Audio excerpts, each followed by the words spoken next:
Olá, aqui quem fala é o Medina e vim aqui a pedidos para fazer um comentário bastante breve, mas eu espero também bastante completo, sobre essa decisão que acaba de ser proferida pelo Supremo Tribunal Federal, que diz respeito à responsabilidade de plataformas digitais que divulguem conteúdos de terceiros na internet.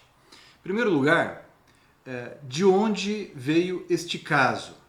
Na verdade, os dois casos são dois temas de repercussão geral que foram admitidos pelo Supremo Tribunal Federal nos anos de 2017 e 2018. O que é tema de repercussão geral? O Supremo Tribunal Federal, já há muitos anos, ele não julga qualquer questão de direito constitucional. Ele apenas julga questões de direito constitucional quando for reconhecida a sua repercussão geral. Significa que a repercussão geral funciona como um requisito, ou seja, questões constitucionais que não sejam qualificadas pela repercussão geral não são examinadas pelo Supremo Tribunal Federal. Mas a partir do momento que o Supremo Tribunal Federal admite a repercussão geral de determinada questão constitucional, significa que o recurso extraordinário, ou como nesse caso, os recursos extraordinários, que veiculem essa questão constitucional, eles vão ter uma tramitação diferenciada. Aqui entra uma outra questão, que tem a ver com aquilo que a doutrina há muito tempo chama de objetivação do controle de constitucionalidade. O que é objetivação do controle de constitucionalidade? Significa que o Supremo Tribunal Federal às vezes trata o julgamento de um recurso extraordinário, que em princípio diria respeito apenas ao interesse das partes, né? Ele julga este recurso extraordinário de modo parecido, não igual, naturalmente, mas de modo parecido para fins práticos, de um julgamento de uma ação direta de inconstitucionalidade, por exemplo. Isso vem sendo chamado, já há bastante tempo pela doutrina, de objetivação do controle de constitucionalidade. E a partir do momento em que foi aprovada a repercussão geral e começou a ser implantada a repercussão geral, essa mistura dessas duas formas de controle no âmbito do Supremo Tribunal Federal se tornou ainda mais aguda. Então, o primeiro ponto é saber disso. Estamos aqui falando de dois temas de repercussão geral, que são assim reconhecidos no âmbito do julgamento de recursos extraordinários. Né? O primeiro é o tema 533 da relatoria do ministro Fux, né, que tem a ver com o dever de empresa que hospeda, né, num site na internet. Essa empresa tem o dever de fiscalizar o conteúdo publicado e de retirá-lo do ar quando considerado ofensivo sem intervenção do judiciário. Então esse é um ponto que está lá no Supremo desde 2017, aguardando decisão.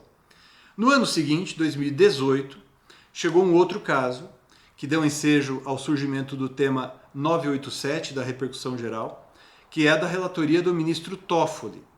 E a discussão ali é sutilmente diferente, mas se relaciona com a anterior, sobre a constitucionalidade do artigo 19, o artigo 19 do Marco Civil da Internet, que é uma lei de 2014, que determina a necessidade de prévia e específica ordem judicial de exclusão de conteúdo para a responsabilização de provedor de internet. E assim sucessivamente. Então o que está em jogo aqui é a incidência e abrangência do artigo 19, né, do Marco Civil da Internet, que é essa lei 12.965 de 2014, e como nós veremos ao longo aqui dessa exposição, a abrangência também do artigo 21. O artigo 21 da mesma lei, que, a meu ver, pelo menos, né, ele ganha um novo significado a partir desse julgamento, né, ele tem uma ampliação, por assim dizer, no seu âmbito de incidência. Então a gente tem o artigo 19, que condicionava a retirada de conteúdo a uma ordem judicial, e a gente tem o artigo 21, que trata da responsabilização das empresas, ainda que ela seja notificada apenas extrajudicialmente, por exemplo. A gente vai verificar que esses dois artigos, de certo modo, foram ressignificados pelo Supremo Tribunal Federal. E aí, né, eu entro num outro ponto que me parece bastante importante. Eu tenho visto muita gente discutindo, né? Muita gente criticando a decisão do Supremo, ao afirmar que ele está agindo no lugar do legislador. Eu concordo com isso? Sem dúvida. É evidente que o Supremo Tribunal Federal está fazendo aqui algo que o legislador deveria ter feito. Mas isso não causa surpresa. Aqueles que acompanham o trabalho que vem sendo desenvolvido pelo Supremo Tribunal Federal, não apenas nos anos mais recentes, mas já há muito tempo, sabe que o Supremo Tribunal Federal vem proferindo decisões que a doutrina chama de interpretativas, algumas mais, digamos, que verticalizam essa forma de controle. São decisões que a gente chama de manipulativas, e nós temos decisões manipulativas aditivas, nós temos decisões manipulativas substitutivas, e o Supremo Tribunal Federal faz isso, claro, naturalmente, porque os ministros que integram o Supremo pensam que o Supremo pode fazer isso, mas na maior parte dos casos o Supremo Tribunal Federal age dessa maneira, não apenas com a complacência do Poder Legislativo, mas às vezes com o incentivo do Poder Legislativo.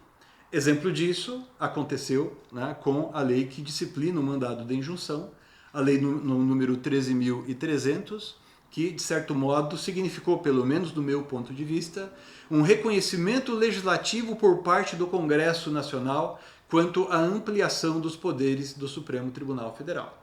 Então, em primeiro lugar, duas formas de controle que são misturadas no âmbito do Supremo Tribunal Federal desde a aprovação da emenda constitucional que criou o requisito da repercussão geral. Segundo lugar, é ativismo? O Supremo está fazendo algo que o Legislativo deveria ter feito? Também é verdade. Mas o Supremo já faz isso há muito tempo. Não apenas quando, por exemplo, ele declara a inconstitucionalidade de uma lei, ou quando ele diz que há uma inconstitucionalidade por omissão, ou ele, como fez nesse caso, declara a inconstitucionalidade de um dispositivo, que é o artigo 19 do Marco Civil da Internet, e, aspas, cria uma norma em seu lugar. É aquilo que a gente chama de decisão manipulativa, que pode ser decisão manipulativa substitutiva ou manipulativa aditiva, que é conhecida no mundo inteiro, aqui no Brasil também já há várias decisões do Supremo proferidas nesse sentido. Pois bem, interpretando os artigos 19 e 21 do Marco Civil da Internet, o Supremo deixou claro aqui, eu vou colocar aqui para vocês, 6 regimes, tá? Claro que eu não vou aprofundar todas as consequências de cada um dos regimes, mas eu vou tentar pontuar esses 6 regimes para vocês. O primeiro deles, que está ali na tese 3.1, né, que foi fixada pelo Supremo, são várias teses, mas eu vou destacar essas aqui, a tese 3.1, que diz respeito a crimes contra a honra, crime de calúnia, injúria, difamação. Nesses casos, permanece a regra tal como está escrita no artigo 19 do Marco Civil da Internet. Ou seja, se eu entendo que alguém está me caluniando, eu vou ter que pleitear a remoção daquele conteúdo judicialmente, né? Claro que nada impede que eu peça à plataforma para ela retirar esse conteúdo, mas nesse caso ainda permanece tal como a regra está prevista ali no artigo 19. Diferentemente, pessoal, se eu estiver diante de uma circunstância em que o conteúdo já foi considerado ilegal, por exemplo, né, afrontoso por decisão judicial, e isso, né, é replicado sucessivamente, a expressão replicações está usada ali na tese, né, aí então as plataformas devem, nesse caso, né, remover sem nova ordem judicial, bastando mera notificação judicial ou extrajudicial. Essa é a tese 3.2. A tese 4, né, trata daqueles conteúdos impulsionados ou conteúdos pagos, como, por exemplo, aqueles conteúdos que são impulsionados por robôs, por chatbots, né, na internet. Nesse caso, coisa interessante, hein? O Supremo Tribunal Federal, na tese 4, estabeleceu que há uma presunção de responsabilidade do provedor. O que significa dizer que há uma presunção de responsabilidade? Significa que o provedor vai ter que demonstrar que ele, provedor, agiu de modo a evitar que aquela lesão se consumasse. Sempre que eu crio uma regra de presunção, eu inverto o ônus da prova. Então, nesse caso, não é a pessoa lesada que tem ônus de provar, vai ser a plataforma que vai ter o ônus da prova. Não confundir com o que está lá no final das teses que foram firmadas pelo Supremo Tribunal Federal, que estabeleceu que a responsabilidade é objetiva. Perdão, que não se admite a responsabilidade objetiva. O que é que significa que não se admite a mera responsabilidade objetiva? Que há necessidade de demonstração de culpa. A responsabilidade objetiva é aquela em que não há necessidade de demonstração de culpa, de comprovação de culpa para que haja a responsabilização. Então nós temos esse que é o terceiro. O quarto, que está ali na tese 5, tem a ver com conteúdos de circulação massiva considerados pelo Supremo Tribunal Federal, diz o Supremo num rol taxativo, crimes gravíssimos.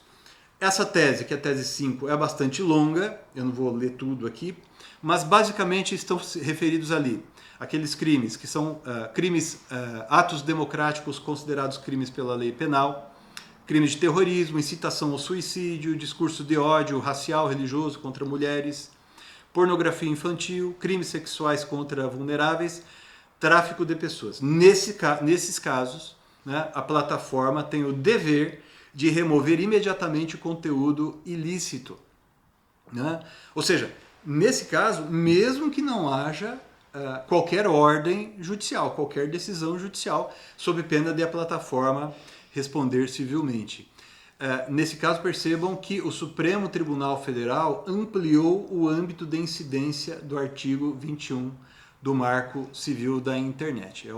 É a tese número 5. Né? Além daquela primeira hipótese que eu mencionei, também é excluída dessa nova disciplina, né, aquelas mensagens privadas, seja por e-mail, seja por aplicativos de mensagem, como WhatsApp, Telegram. Né? Nesses casos, continua a ter aplicação o regime geral do artigo 19, tá? O artigo 19 do Marco Civil da Internet. E também no caso de e-commerce, né, os marketplaces. Né? Aqui me parece que a tese não está muito clara, porque a tese diz que isso será regido pelo Código de Defesa do Consumidor. Tudo bem, mas significa que nada, nem o artigo 19, nem o artigo 21 vão incidir? Ou se vão incidir, em que medida? A meu ver, essa tese não ficou muito clara. Né? Me parece que isso tem sido lugar comum. Acho que todo mundo que está estudando esse tema está chegando à conclusão parecida. Percebam vocês que parece claro que com essa nova disciplina que foi estabelecida no âmbito do julgamento realizado pelo Supremo Tribunal Federal, há uma inversão e há uma ampliação da responsabilização das plataformas. Né? Se antes, para praticamente tudo, havia necessidade de se aguardar uma ordem judicial, agora, como mencionei, há algumas situações em que a plataforma deve agir independentemente de qualquer ordem ou de qualquer notificação, inclusive. Há situações em que a mera notificação extrajudicial fica valendo, né, já é suficiente para impor essa responsabilização à plataforma e assim sucessivamente. Os críticos têm dito que poderá acontecer aqui no Brasil algo que aconteceu parecido com o que aconteceu na Europa, no sentido de que as plataformas, sobretudo aquelas menores, sobretudo aquelas plataformas que têm menos poder financeiro para lidar com isso, para investir, por exemplo, em fiscalização, elas tendam a remover tudo diante de uma mera notificação. Né? Ou seja, para não correr risco de serem responsabilizadas, elas acabam removendo tudo. O Supremo Tribunal Federal deixou, no final da decisão, né, a última tese é quase que uma recomendação que foi colocada ali pelo Supremo Tribunal Federal, no sentido de que, eu vou até ler aqui, apelo ao legislador. Apela-se ao Congresso Nacional para que seja elaborada a legislação capaz de sanar as deficiências do atual regime quanto à proteção de direitos fundamentais. Por que isso? O Supremo Tribunal Federal, quando ele abre a descrição das teses, ele diz que há um reconhecimento da inconstitucionalidade parcial, como mencionei, mas inconstitucionalidade progressiva do artigo 19 do Marco Civil da Internet. O que significa dizer isso? Que quando, em 2014, né, essa regra foi publicada, ela não era inconstitucional. Mas ao ver do Supremo, à medida em que o uso das redes sociais, das mídias sociais foi sendo alterado, o Supremo Tribunal Federal considerou que progressivamente essa regra foi se tornando inconstitucional por não tutelar suficientemente bens ou direitos considerados direitos fundamentais pela Constituição Federal. Agora vejam, o que o Supremo Tribunal Federal quer dizer com isso que está aqui no final, esse apelo, né? Isso é uma coisa interessante que é bem conhecida no direito estrangeiro e outras cortes constitucionais fazem algo parecido, que é uma espécie, vou usar uma expressão aqui grosso modo, uma espécie de diálogo que há entre o Supremo e os demais poderes, no caso o outro poder legiferante, né, o órgão legiferante. Não é exatamente um diálogo, mas é algo parecido. Isso aqui poderia acontecer ainda que o Supremo não fizesse esse apelo. Por quê? Porque essa decisão, né, uma decisão dessa natureza, à semelhança de uma decisão proferida pelo Supremo do julgamento de Elmadin, por exemplo, não vincula o legislador. Né? Então, se o Supremo disser que o artigo 19 é inconstitucional, parcialmente inconstitucional, ou que o artigo 21 da mesma lei, do Marco Civil da Internet, deve ser interpretado de modo extensivo, ampliativo, etc. e tal, nada impede que hoje, né, eu estou gravando aqui, o Supremo acabou de decidir, agora a gente está gravando, mas nada impede que hoje, é o segundo dia útil, né, posterior à decisão do Supremo, o Congresso Nacional poderia aprovar uma lei em sentido diverso daquilo que foi decidido pelo Supremo Tribunal Federal e valeria a manifestação, valeria a lei aprovada pelo Congresso Nacional. Né? E para que o Supremo tivesse que decidir de novo, alguém teria que mover uma nova ação ou deveria chegar um novo recurso extraordinário no Supremo Tribunal Federal. Bom, pessoal, por enquanto é isso. A minha intenção inicial foi apresentar os principais pontos, né, dessa decisão impactante que acabou de ser proferida pelo Supremo Tribunal Federal, o enquadramento disso no âmbito do direito constitucional, porque a gente tem uma razão de ser para tudo o que está acontecendo, a repercussão disso para o dia a dia das pessoas e também na relação entre os poderes.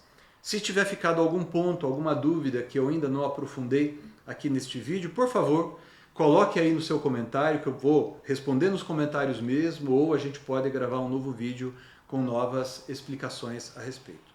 Por enquanto é isso, obrigado e até a próxima.